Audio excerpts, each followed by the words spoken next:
I'd probably go online at least a couple of times, even if I'm just online shopping for window shopping. I go online for tools, to local hardware stores, to food on occasion, presents, gifts, all sorts of things. I probably purchase all of my clothes online, almost all of my kids' clothes online, birthday party presents, and any toys for the kids as well. All that stuff is probably done online. I don't really go to the shops anymore. I've got a 4-year-old son, so I do a lot of his shopping online. Apart from that, it's more the groceries.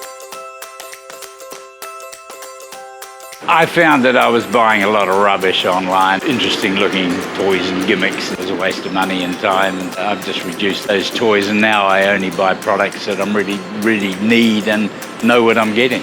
I'd say in the last year I've shopped less online.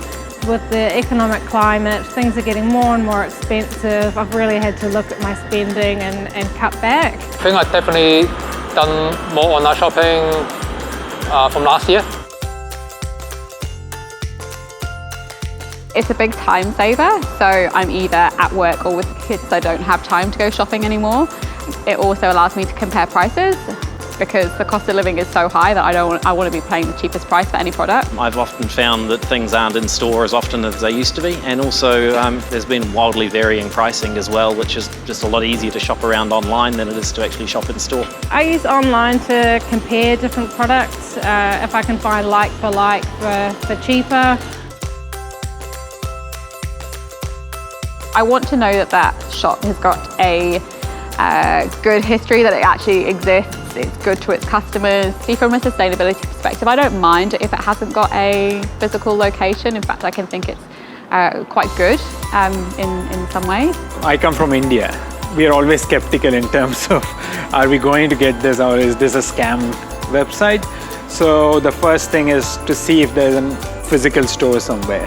Just online doesn't give me confidence. Second, if it is within New Zealand is better because of the delivery times. If it's Auckland, then that's even better. Then I can go and collect it.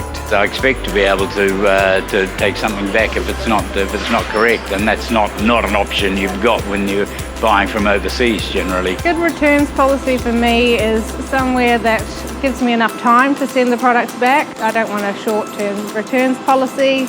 And I want something that's going to be free for me to return.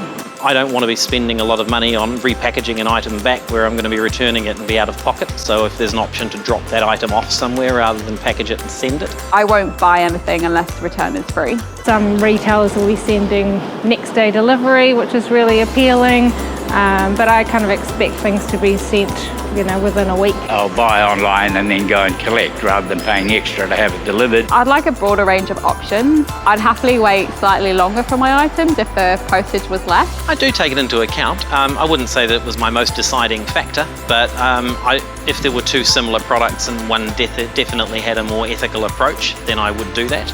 It's something that I'm really looking more into now. I do look at that online on their online website. I'm looking for sustainable packaging, using eco-friendly packaging and products as well. I shamelessly check prices between stores if I'm in looking at something and think, I wonder if I can get this cheaper down the road. I use it online to find things in store a bit. On some websites they'll tell me what aisle and what store to find things. I would look at reviews and see if anyone's had any previous issues or problems with that particular store or their products. I expect to spend probably less. I'm looking at ways of cutting back. I'm looking at alternative ways of saving money. So that's, for example, shopping at second-hand stores, looking for second-hand clothing. Just any ways that I can kind of cut back on the spending. I will possibly spending more online. It's not only because everything's going up, pushing up the prices, but because online shopping, I guess, is offer us a chance not only for comparing prices locally, but also internationally. Certainly, I've become accustomed to online shopping a little bit more than I was, say, 12 months, 24 months ago. I certainly go online more readily and look things up, and those impulse buys are pretty easy to do once you're online.